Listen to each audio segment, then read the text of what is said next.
Hi friends, कैसे हैं आप लोग।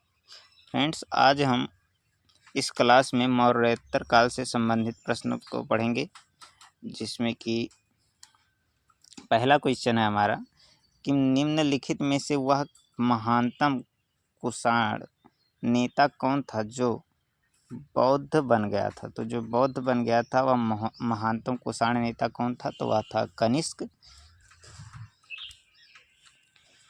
कुषाण काल में सबसे अधिक विकास किस क्षेत्र में हुआ था, तो यह हुआ था वास्तुकला के क्षेत्र में।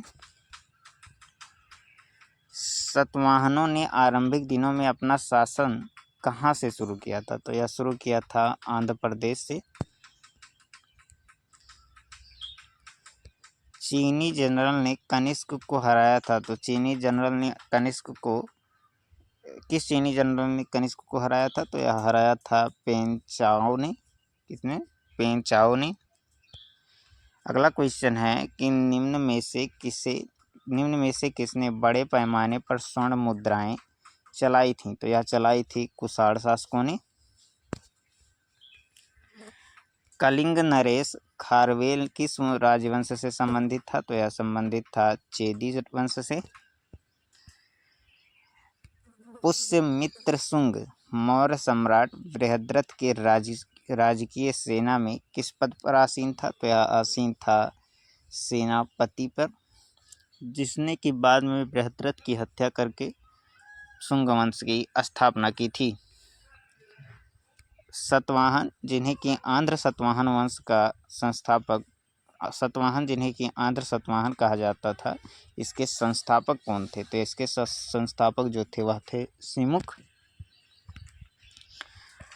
प्राचीन काल में कलिंग का महान शासक कौन था, तो वह था खारवेल।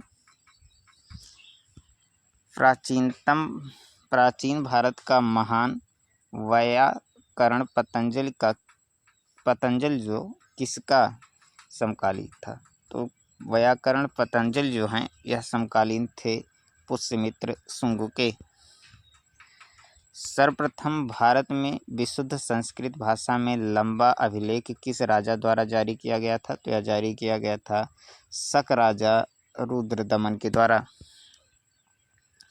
भारतीयों के महान रेशम मार्ग किसने प्रारंभ किए थे, तो यह किया था कनिष्क ने।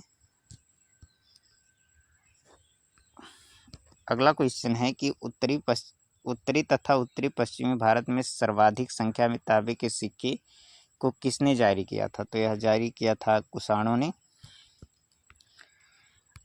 अंतिम मौर्य सम्राट बृहद्रथ की हत्या किसने शुंग वंश की अंतिम मौर्य सम्राट बृहद्रथ की हत्या कर किसने शुंग वंश की स्थापना 185 ईसा पूर्व में की थी, तो यह की थी पुष्यमित्र शुंग ने।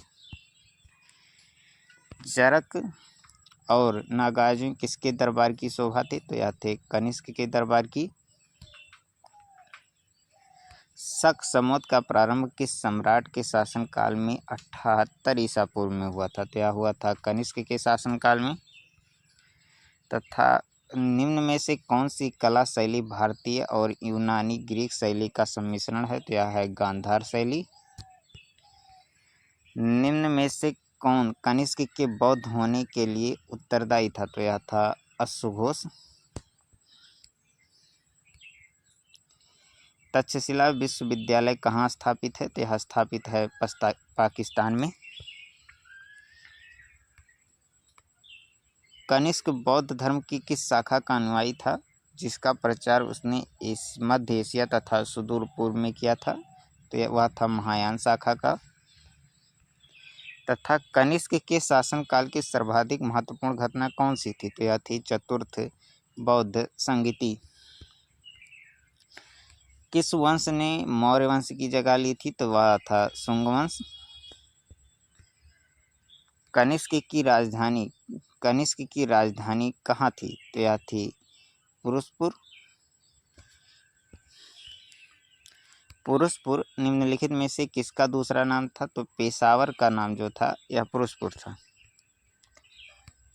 निम्नलिखित में से कौन सा अभिलेख कलिंग नरेश खारवेल से संबंधित है, तो यह था हाथी गुफा अभिलेख।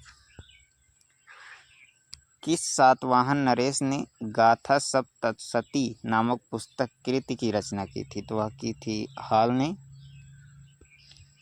अगला क्वेश्चन है कि किस कुषाण शासक ने सर्वप्रथम स्वर्ण मुद्राएं जारी की थी? तो कार्डफिसस ने, जो कार्डफिसस द्वितीय था, उसने सर्वप्रथम स्वर्ण मुद्राएं जारी की थी। चरक जो है यह किसका राज चिकित्सक था? तो वह था कनिष्क का। और सातवाहन शासकों की राजकीय भाषा क्या थी? तो वह थी प्रकृति। सर्वप्रथम रोम के साथ किन लोगों का व्यापार प्रारंभ हुआ था? तो तमिल तथा चेरों का व्यापार सर्वप्रथम रोम के लोगों के साथ हुआ था। सातवाहनों के समय में मुद्रा सर्वप्रथम किस धातु के बने थे? तो यह बने थे सीसा के।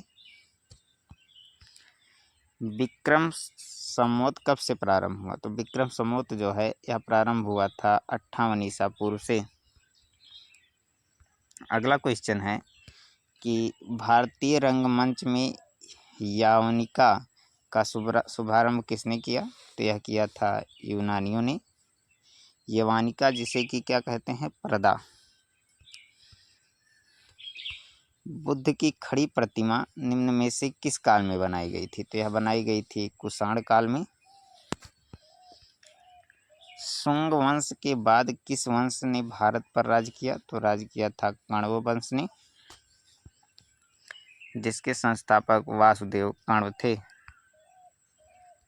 अगला क्वेश्चन है कि मौर्योत्तर काल में किसने भारत में हिंद यूनानी साम्राज्य की स्थापना की थी? तो वह की थी डायमेट्रियस ने। चार धातुओं सोना, चांदी, तांबा, सीसा के सम्मिश्रण से बने सिक्के को क्या कहा जाता था? तो कहा जाता था करसार्पण। क्या कहा जाता था? करसार्पण। किस संग्रहालय में कुषाण कालीन मूर्तियों का संग्रहालय अधिक मात्रा में है? तो यह है मयूरा संग्रहालय में। प्राचीन काल के भारत पर आक्रमणों के संबंध में कौन सा सही कालानुक्रम है? तो वह है यूनानी, शक तथा कुषाण। त्रतार जिसे कि मुक्तिदाता की उपाधि के नाम से जाना जाता है, यह किस वंश के शासकों ने धारण किया था? तो यह धारण किया था शक वंश के शासकों ने। तक्षशिला के प्रसिद्ध स्थल होने का क्या कारण था? तो गांधार कला। किस राजवंश के शासकों ने क्षत्रप प्रणाली का प्रयोग किया था? तो शकों ने जो है वह क्षत्रप प्रणाली का प्रयोग किया था।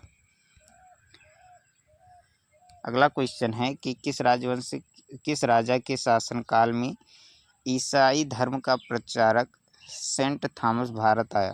तो गोदोफिरनस है, इस राजा के शासनकाल में जो ईसाई धर्म प्रचारक सेंट थॉमस था वह भारत आया था। रोम साम्राज्य के अनुसरण पर किस वंश के शासकों ने कैसर की उपाधि ग्रहण की थी? तो कुषाण वंश के शासकों ने जो है वह रोम साम्राज्य के अनुसरण पर कैसर की, जिसे कि सीजर कहते हैं, की उपाधि धारण की थी।